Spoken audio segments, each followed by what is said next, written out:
Hello guys and welcome to Tech Tutorials. So how to make Discord use less RAM? Well, there's a bunch of tweaks that we need to go through here.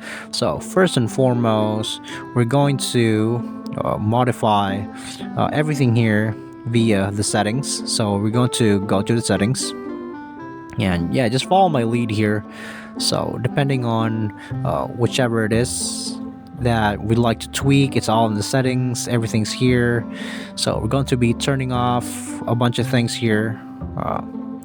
Let's go first to the, again, it all depends on the capacity, on which basically the accessibility of your network that you've allowed via the settings. So let me just show you the example here. So content and social, you can basically, if this is turned on, this is going to be consuming more RAM than it usually is. Okay, so turn that off if yours is turned on.